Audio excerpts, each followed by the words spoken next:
ओम शांति family, welcome to new vlog में आप सभी का बहुत बहुत स्वागत है। तो आज के आप व्लॉग में देखेंगे कि कैसे हमने ORC में जो क्लास की, जो फर्स्ट क्लास की थी, उसके बारे में सारी इसमें डिटेल है। जब हमने जैसे ही हॉल में एंट्री की तो वहाँ पे डिस्कशन चल रहा था कि आप यहाँ पर क्यों हैं। इस बात को लेकर वहाँ की दीदी हैं, उन्होंने बहुत सुंदर क्लास कराई, एंजॉय भी किया साथ साथ, और कैसे कैसे किया। लेकिन हाँ, अगर आप देखोगे तो इसमें शायद वीडियो आपको ये लंबी लगेगी, लेकिन अगर आप क्लास को ध्यान से सुनोगे तो बहुत कुछ सीखने को मिलेगा। बाकी आप वीडियो में जाकर देखें और आपको पता है ये कौन है। ये वही हैं जिन्हें संसार में प्रजापिता ब्रह्मा कहते हैं, और इनके ऊपर जो दिख रहे हैं ये है परमात्मा शिव ज्योति बिंदु स्वरूप। ये हमारा भाग्य है जो स्वयं भगवान हमें वर्तमान समय आकर राजयोग मेडिटेशन सिखा रहा है। राजयोग एक जीवन जीने की कला है, क्योंकि भगवान कहता है तुम्हारे ऊपर 63 जन्मों के जो पाप हैं वो केवल मेरी याद से ही पाप कर सकते हैं। इसलिए आप सभी से एक क्वेश्चन है, आप इस क्वेश्चन का इस कमेंट में जरूर बताना कि पतित पावनी कौन, गंगा या परमात्मा। आई रिपीट नाउ, पतित पावन कौन, परमात्मा या गंगा।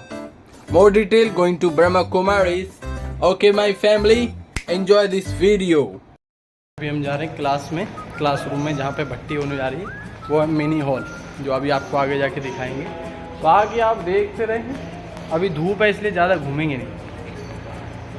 और बाबा के घर मटका भी रखते हैं। तो फैमिली, ये है बाबा का टोली डिपार्टमेंट, जहाँ पर हमें मिलती है मीठी मीठी टोली। और बाबा कहते हैं ब्राह्मणों को काम है टोली और मीठी बोली। और अगले डिपार्टमेंट में आप देख सकते हैं, ये है सामने आ गया रोटी डिपार्टमेंट, और ये है रोटी आटा मारने की मशीन, बहुत सुंदर तरीके से जो रखी हुई है। और ये है अभी भाई बहनें नहीं है, सेवा पर कहीं गए हुए, सभी क्लासेस कर रहे हैं। और ये आपके सामने आ चुका है सब्जी डिपार्टमेंट, जहाँ सभी माताएं दिल से सब्जियों की कटिंग कर रही हैं। और अभी हम फाइनली चलते हैं कहाँ पर, साहित्य विभाग। ये है, पहले हम कास्केट वगैरह फोटो वगैरह देखते हैं, अभी दिखाते हैं आप सभी को। ये देखिए, बाबा के यहाँ पे भी हर प्रकार के लाइट्स के फोटो मिल जाते हैं, आप देख सकते हो बहुत सुंदर तरीके से। और यहाँ पे ये भाई लोग सेवा पे लगे हुए बस। और ये एक दीदी, नाम याद नहीं आ रहा है। और अभी हम दूसरे डिपार्टमेंट में चलते हैं, जहाँ मिलती है बुक्स। ये आपका है साहित्य विभाग। This is a literature department. All literature to sell, Hindi, English, किसी भी प्रकार का आप लिटरेचर मंगवा सकते हैं और ले सकते हैं। ब्रह्मा कुमारी के हर प्रकार का लिटरेचर मिलता है आपको, योग से रिलेटेड, शांति से रिलेटेड, आगे बहुत सारी चीज़ें ये देख सकते हो, हर प्रकार का लिटरेचर। हमने एक बुक ली थी जिसका नाम था व्यक्तवाणी, जिसमें जो है 1969 की। और अभी हम आगे के लिए निकल चुके हैं, जब क्लास होने जा रही है। 36 गुण आपके सामने देख सकते हो। और अभी हम क्लास के अंदर एंट्री करने जा रहे हैं। बाबा से मिलने आए, मूल्य रिविजन करने आए, उड़ती कला में जाने के लिए। हमें अपना लक्ष्य पता है हम किस लिए आए हैं। बताना, आपको अपने आप को बताना है। डिसिप्लिन में हर चीज आती है। पवित्रता में हमारे मैनर्स, हमारा डिसिप्लिन, हमारी साफ सफाई, हमारा उठना बैठना, व्यवहार में आना, हर चीज उसमें आएगी ना। तो भट्टी का मतलब ये तो नहीं है कि सिर्फ योग करने आ रहे हैं या सिर्फ क्लास सुनने आ रहे हैं। भट्टी माना चारों सब्जेक्ट, ज्ञान, योग, धारणा और सेवा। सेवा भी करनी है। सेवा किया है सभी ने? क्या सेवा की? सब्जी कटवाई, रोटी बनाई, और भाइयों ने कचरा डस्टबिन में डाल रहे हैं, ऐसी नाली में फेंक रहे हैं। हर चीज, रूम सफाई कर रहे हैं, रूम क्लीन रखा हुआ है या कुछ भी कहीं भी रखा हुआ है, कचरा पड़ा है, बाल इधर उधर पड़े हैं, पंखा लाइट छोड़ के आ गई, ये हर चीज हमारी धारणा में है। हॉल में जब आ रहे हैं तो हॉल में आकर कैसे बैठे हैं। माताएं और आगे नहीं आएंगी, आपको पीछे से बैठना शुरू करना है। और सेवा, आज पूरे दिन में और कल दोपहर तक एक बार कर्मणा सेवा का चार्ट बनाना है। चाहे रोटी डिपार्टमेंट, सब्जी, टोली, अनाज डिपार्टमेंट, ये हो गया भंडारा। पूरे कैंपस में आप चक्कर लगा रहे हैं, कहीं कुछ गिरा हुआ मिल गया, गार्डन में बहुत कचरा है उसको साफ कर दिया, कहीं डाइनिंग में परोसने की मदद कर सकते हैं, मदद कर दी, डाइनिंग के टेबल साफ कर दिए, हॉल में आए, यहाँ पे भी बैठने में व्यवस्था करा दी, सबको सीट मिल रही है कि नहीं मिल रही, ये सब आपका सेवा में ऐड होगा। ठीक है, करेंगे? चारों सब्जेक्ट भर्ती करने आए ना, तो चारों में हमें नंबर बनाने हैं।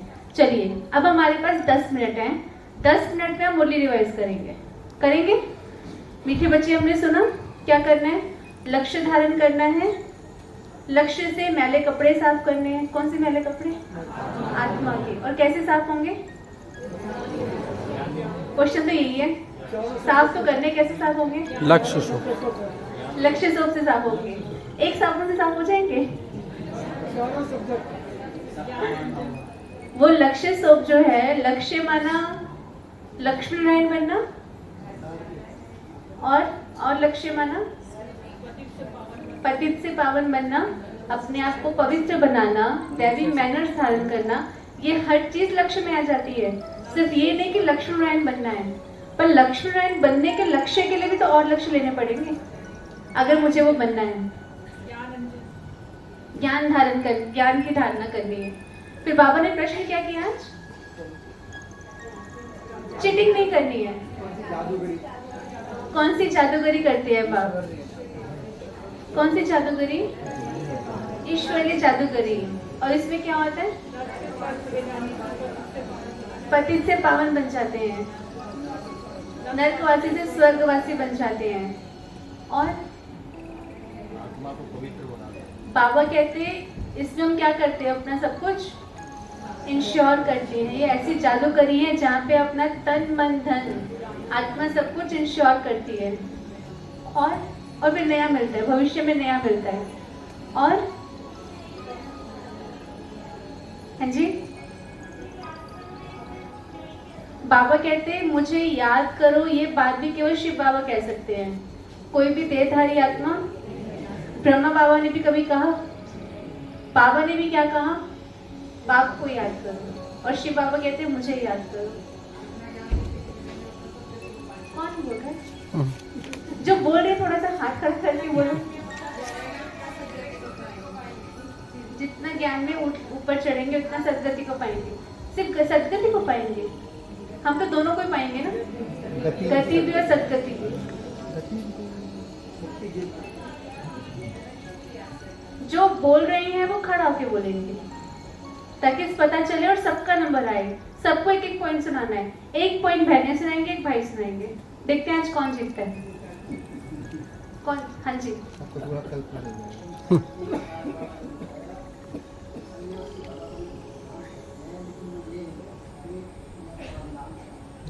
सन्यासी अपने आप को भगवान कहते हैं, पर वो ये नहीं कह सकते मैं परम धाम से आया। उनको तो खुद ही नहीं पता कहाँ से आए हैं।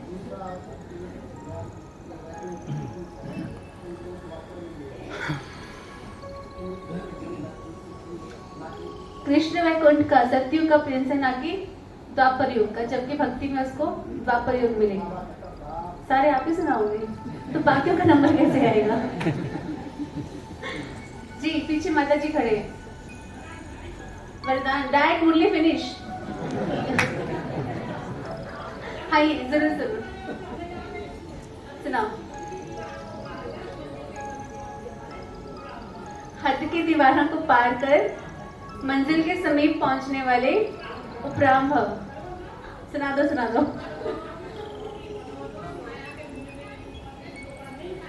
अनुभव की अथॉरिटी बनो तो माया के भिन्न भिन्न रूपों से धोखा नहीं खाएंगे। भैया माता जी के लिए तालियां होनी चाहिए। नशा है ना, ये भी तो नशा है कि मुझे वरदान स्लोगन याद है।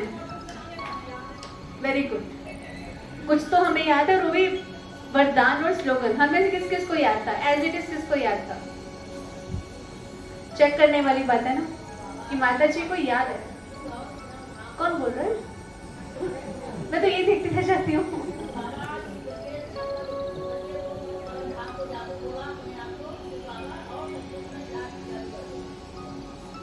बाबा ने अपने आप को जादूगर बोला और सत्य को भी जादूगर बोला। अच्छा, ठीक है। भाइयों को भी सुनाना है एक पॉइंट। कौन सुनाएगा? हार गई? बाबा हमें अंधेरे से रोशनी की ओर ले जाते हैं। कौन सी रोशनी की ओर? ज्ञान की रोशनी। कौन बताएगा? डर रहे हैं क्या पॉइंट बताने से? बाबा एक मौका दे रहा है अपने आप को प्रूव करने का। जोर से माता जी।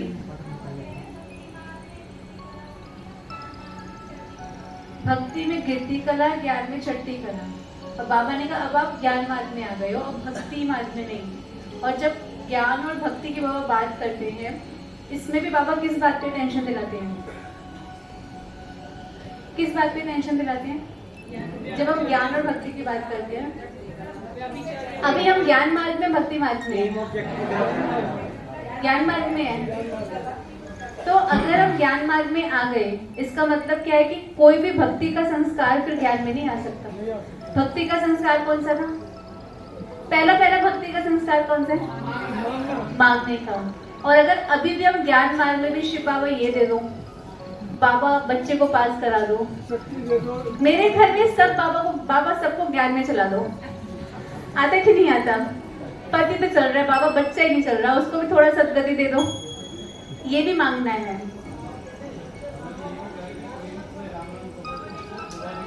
हाँ, आज बाबा ने कहा कोई राम राम करता है या कोई भी अपना ग्रीट करता है, तो ऐसा नहीं कि आपको ओम शांति बोलना है, आप उनको उनकी भाषा में ग्रीट कर सकते हैं। ये हमारे मैनर्स है ना, सामने वाले को ग्रीट करना, क्योंकि जितना हम उनको रिस्पेक्ट देंगे उतना अपने आप हमें रिस्पेक्ट मिलेगी। हाँ जी माता जी, पीछे कुछ कह रहे थे।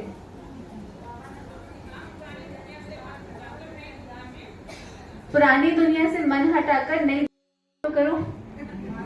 कितना प्यार से बाबा कहते हैं ना, देखो मैं इतना देता हूँ, इतना कुछ तुम्हारे लिए करता हूँ, लेकिन फिर भी भूल जाते हैं।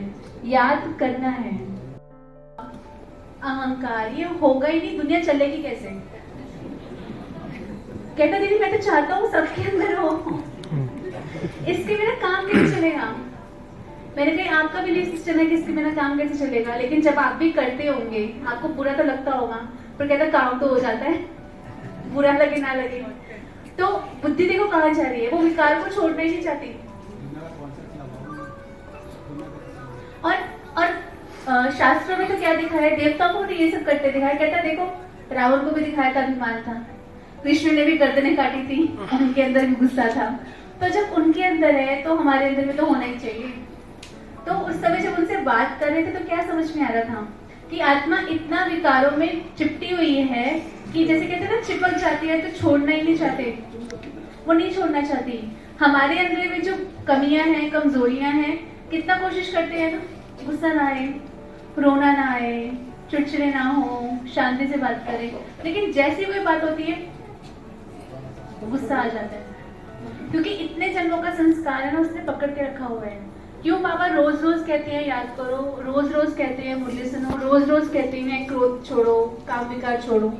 कभी आते हैं मन में कि एक बार बोल दिया ना बहुत है, बहुत है, बहुत है? बाबा क्यों बार बार कहते हैं? क्योंकि अभी तक खत्म नहीं हुआ। जिस दिन हमारा खत्म हो जाएगा, जिस दिन हम बाबा को याद करना शुरू कर देंगे, बाबा बोलना बंद कर देंगे। सेंटर पे एक नया भाई आया था, कोर्स किया, 1 हफ्ता हुआ मुरली सुनते हुए, और मुरली में तो बाबा बार बार क्या कहते हैं, मुझे याद करो, मुझे याद करो, आत्मा समझो। तो भाई कहते हैं सुन लिया ना रोज ही, मुझे याद करो, मुरली सुननी छोड़ दी। कहते बाबा एक चीज तो कहते हैं आपके बाबा, क्योंकि अभी तक तो आए ही हैं, अभी तो कोर्स किए हैं, निश्चय तो बैठा ही नहीं है ना।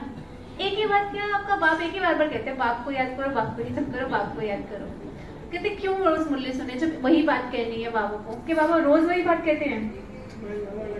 हर दिन एक नया डोज होता है ना, हर दिन एक नई दवाई होती है। और इसके ऊपर एक बार वेदांती दी ने आंसर दिया था। वेदांती दी ने कहा, वेदांती दी जानते हैं कौन है? साउथ अफ्रीका के जो डायरेक्टर है, जो सेवाएं संभालते हैं, हमारे जो चंद्रिका दीदी है उनकी छोटी लौकिक बहन भी है। तो वेदांती दीदी से ही प्रश्न किया था, क्योंकि उस समय मुझे इसका आंसर नहीं आता था, जब उस भाई ने मुझे कहा था।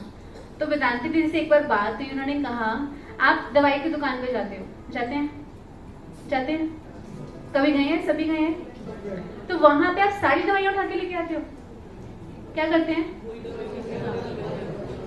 जो दवाई आपको चाहिए आप वो दवाई उठाते हो, लेकिन जो वहां का दुकानदार है वो क्या सिर्फ आपकी दवाई रखता है? वो तो सारी दवाइयां रखेगा ना, कि कभी भी किसी को किसी भी दवाई की जरूरत पड़ सकती है।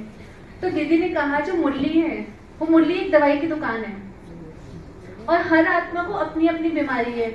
तो जिसको जो बीमारी है वो उसमें से अपनी दवाई निकाल लेते हैं, लेकिन बाबा को तो मुरली में सारी दवाइयां रखनी पड़ेंगी। तो बड़ी बात है ना कि बाबा हम सबका सोचते हैं, वो एक का नहीं कर रहा। तो इसलिए हमें भी ये नहीं कि मुझे पूरी मुरली याद रखनी है। हर दिन मेरी आत्मा के लिए, मेरी विकारों को खत्म करने के लिए, मेरी बीमारी को खत्म करने के लिए जो दवाई मुझे चाहिए वो लेनी है ना। तो मुझे सिर्फ वो दवाई लेनी है और उसके ऊपर हर दिन काम करना है। मुरली रिवीजन और मुरली सुनने का भावार्थ क्या है? हर दिन के मुरली का होमवर्क करना। स्कूल में हर दिन पढ़ने जाते हैं ना, तो हर दिन क्लास का होमवर्क दिया जाता है, घर के लिए होमवर्क दिया जाता है जो पूरा करना होता है। ऐसे ही हम भी बाबा के स्टूडेंट हैं। तो मुरली अर्थात क्या है? सिर्फ सुनना और रिपीट करना नहीं, उसमें से वो पॉइंट जो मेरे काम का है मुझे उसको उठाना है। बाबा ने आज मान लो मुरली में कहा कि लक्ष्य सोप से आत्मा रूपी मैले कपड़ों को साफ करना है, पवित्रता की धारणा करनी है, ठीक है, और दूसरों को भी करानी है। अब हो सकता है कि मैं पवित्रता की धारणा कर रही हूँ, बहुत कर रही हूँ और अपने आप को अच्छा बनाया, लेकिन जो आज बाबा ने उत्तर में कहा जादूगरी, कि बाबा जादूगरी करते हैं, अपना तन मन धन इंश्योर करते हैं, तो हो सकता है मैंने अभी वो वाला काम नहीं किया, इंश्योरेंस वाला काम नहीं किया। पवित्रता का गुण तो मैं धारण रोज कर रही हूँ जब से ज्ञान में है, लेकिन इंश्योर वाला काम नहीं किया। तो मुझे आज कौन सा पॉइंट लेना है कि आज मुझे अपना तन मन धन इंश्योर कैसे करना है बाबा को। तो इस तरह से हर दिन चाहे एक ही पॉइंट, दो ही पॉइंट, वो बुद्धि में रख के उसके ऊपर मुझे पूरे दिन काम करना है। आज का वरदान सुनाया था ना माता जी ने, क्या था? हद से हद की दीवारों को पार कर मंजिल को पहुंचने वाले उपराम भव। तो हद की दीवारें आज कैसे पार करेंगे हम?